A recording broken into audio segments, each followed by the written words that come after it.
By now, most of us know what kind of power the internet and media has in the world of social justice and true crime. It helps spread awareness for cases that would otherwise go unnoticed, and even help law enforcement catch criminals. But sometimes, this isn't always a good thing. Although the internet is a great place to exchange knowledge, it's also a great place to spread misinformation. Conspiracy theories and alternative facts can crop up just about anywhere, to the point where finding the truth seems impossible. The case we're looking at today is the tragic death of a boy who had a bright, successful future ahead of him. When he passed away suspiciously in 2013, web sleuths and professionals alike struggled to decide if the death of Kendrick Johnson was just a tragic accident or homicide. Now that the case has been reopened, hopefully his family will finally get the answers they're looking for. Let's dive in. Kendrick Johnson was born on October 10, 1995 in the city of Valdosta, Georgia. He lived with his parents, Kenneth and Jacqueline Johnson, and attended Lowndes High School, where he was a three-sport athlete. His friends and family described him as quiet and intelligent,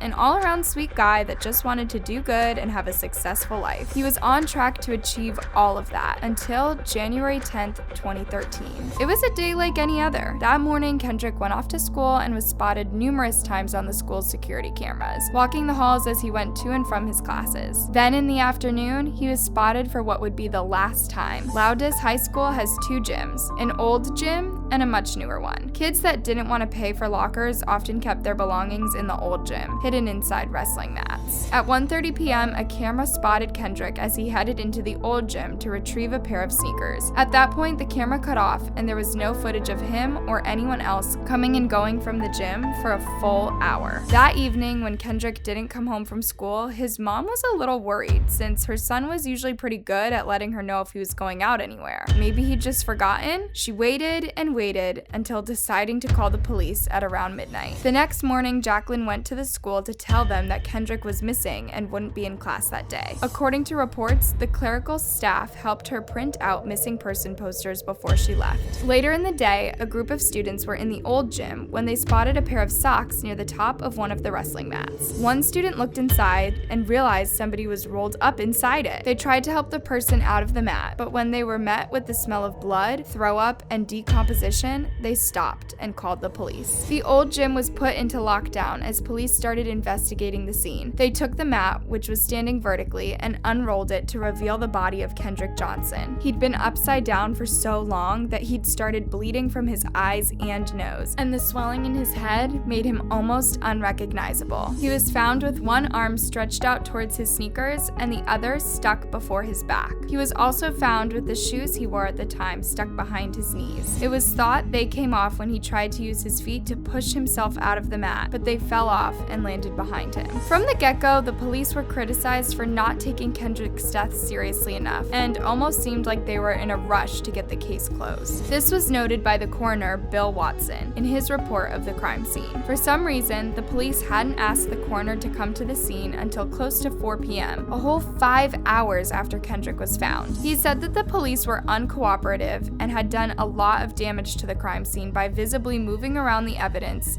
and Kendrick. He described the scene as compromised, which is a fancy way of saying they just made the investigation a whole lot harder for everybody. In his first autopsy, it was concluded that Kendrick had suffocated due to being too tightly squeezed into the mat and the pressure that being upside down put on his heart and lungs. Since it was well known that students kept their things in the mats, it made sense that Kendrick was just trying to reach for his sneakers and got stuck. His death was ruled an accident. This did not sit well with Kendrick's parents, who had a lot of questions about what happened to their son and about the investigation. If he had gotten stuck by accident, why didn't anyone hear him yelling for help? There were over 3,000 students at that school. It just didn't make sense. Kendrick's parents went to Reverend Floyd Rose of Valdosta Southern Christian Leadership Conference, SCLC for short, and they asked him to perform an independent investigation. After hearing their story, he was more than happy happy to help and enlisted the help of the SCLC and the NAACP. The NAACP lended them the help of Lee Touchton, the head of their legal team, who would be the head of the investigation. The first thing they did was fight for a second autopsy to be carried out. They carried out protests and fundraisers to get this approved, and they managed to arrange it in June 2013. Kendrick was exhumed and handed over to Dr. William Anderson, a private pathologist. This time, it was decided that Kendrick died due to a small bruise on his neck. This was pretty controversial, as aside from the bruise, there were no injuries to indicate he'd been harmed by another person. Furthermore, Dr. Anderson couldn't even say his death was a homicide because of how small the bruise was and the lack of explanation as to how he got it. But that wasn't all they found. During the autopsy, Dr. Anderson discovered that all of Kendrick's organs had been removed and replaced with scrunched up newspapers. I know you're probably thinking, that has to be illegal. Surprisingly, it was actually common practice a few decades ago. Usually, if a person's organs are so damaged that they can't be donated, preserved, or they impact the natural processing of decaying, they would simply be removed. Now, it's more common for morticians to replace the organs with sawdust or cotton to help maintain the person's structure. However, in some cases, newspapers are still used. It was reported that the funeral home was instructed to do Kendrick's funeral for free, so they may have used newspaper to cut costs. But the Johnson family didn't see it that way. They were already so upset and angry at the whole case, it only made sense to them that Kendrick's organs had been removed to destroy vital evidence. Lowndes County agreed to carry out a more detailed investigation as the SCLC and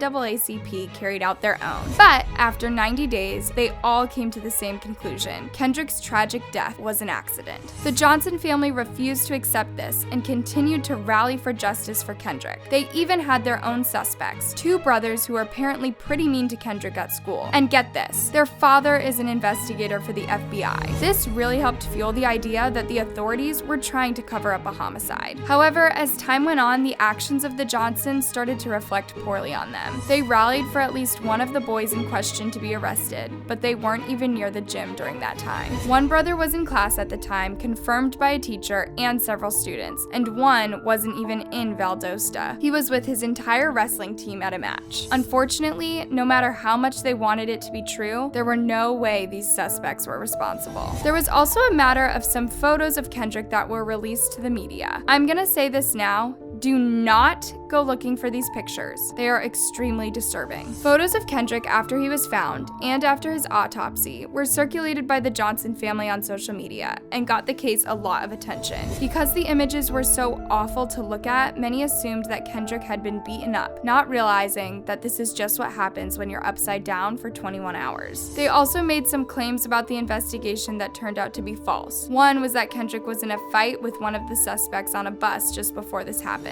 Many said this was inaccurate. A fight had taken place months ago, but the two had made up shortly after it happened. In fact, according to reports, the two were good friends. Another was that when Kenneth, Kendrick's dad, went to identify his son at the morgue, the room and the drawers in the lab were heated. He thought this was to speed up the process of decomposition and destroy evidence. Lee Torton toured the lab and found this to be untrue, as there are alarms that sound off if any part of the lab drops below a certain temperature. After this, Floyd Rose and Lee both distanced themselves from the case, saying that the Johnsons' lawyer, Chevin King, was misleading the Johnson family and the media. Chevin told Lee that they were being denied the results of the second autopsy and that the school refused to let them see the security footage from the day Kendrick died. The results of the autopsy had actually been published in May, and the school had offered to show the family the footage multiple times, but Chevin turned the offers down. Lee and Reverend Rose both spoke out about their experience working with the family and their attorney in an article. When this all started, I really thought there was something to it, but when the dust settles, the truth will still be the truth. So, how is it that the case has now been reopened? It was announced in early March 2021 that news evidence had come up and prompted authorities to look into Kendrick's death again. Ashley Polk, a former sheriff of Lowndes County, has come out of retirement due to his interest in the case. Now in the possession of thousands of files and documents collected during the 2.5-year investigation, Ashley is hoping to see if there were any mistakes, lies, or inconsistent stories in the reports. The investigation could take up to 6 months. The Johnsons say that they're just hoping the truth will finally come out. It was reported later in March that they'd almost managed to get a confession from Kendrick's killer on audio. However, this is currently being disputed because they had to purchase the tape from an unnamed source. There's been no word yet if the tape is legit, but it would be horrible to think this was someone playing a sick joke. What do you guys think of this case? Do you think this was just an accident or a homicide? Let me know down in the comments. I can't wait to see what you guys think.